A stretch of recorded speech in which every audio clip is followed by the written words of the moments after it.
Are EU leaders or NATO without the U.S. actually preparing for a war with Russia? I think there's a great deal of talk, but I don't see much evidence for action. And you're talking essentially about London, Paris, and Berlin. And as you know, in Berlin, they had to vote to change a provision in the basic law so that they could exceed their budgetary limits. Frankly, it's very hard to believe. Military power takes time to develop and grow. It doesn't happen overnight. Usually, on average, it's about 10 years. And so whatever you invest today, you will begin to see an impact, provided the organization changes and adapts to the new technology, in about 5 years. But you won't have the full impact militarily on a battlefield for perhaps another 5. So I'm a little skeptical. Plus, you've got to look at the financial realities. Britain's about to go under financially. France isn't far behind. The Germans are in a lot of trouble.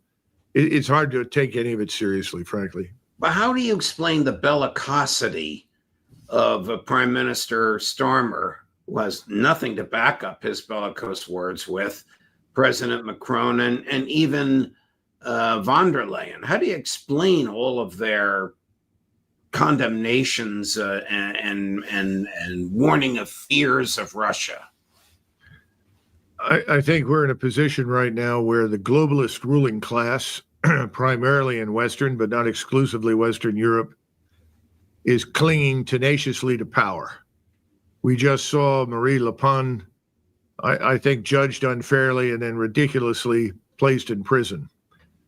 I suspect that France is within weeks of a tremendous revolution. I don't see how they get through the summer without it. This kind of behavior is not evidence for strength. It's evidence for weakness and fear. They're going to go down fighting as far as they're concerned. The initial strategy was to try and drag us into the war that we didn't want to fight in Eastern Europe.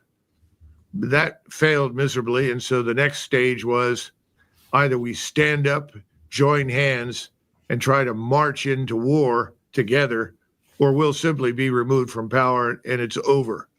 And I think they're sensing that it's over. So I don't take these things very seriously at all. Starmer, good Lord, I'm surprised that the English population hasn't at least risen up and done away with him. That may yet happen. The situation in the West is very, very, very fragile. Does the EU have troops independent of each country's troops? I mean, this is terrifying, but does von der Leyen command troops?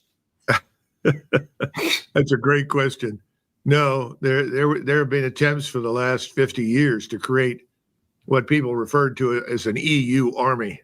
They even stood up an EU headquarters that was designed to be like the NATO deployable headquarters, and it failed. It just has gone nowhere because until this point in time, Judge, no one in authority in Europe has been willing to invest any money in any of the critical capabilities, not just weapons, but also command and control.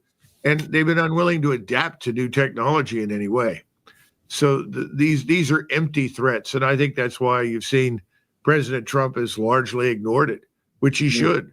It has no meaning and it's not going anywhere. By the way, I don't see any evidence that the Russians are in the least worried about it. Thank you so much for watching this video. Hope you liked it. Please like and subscribe, and we'll see you in the next one.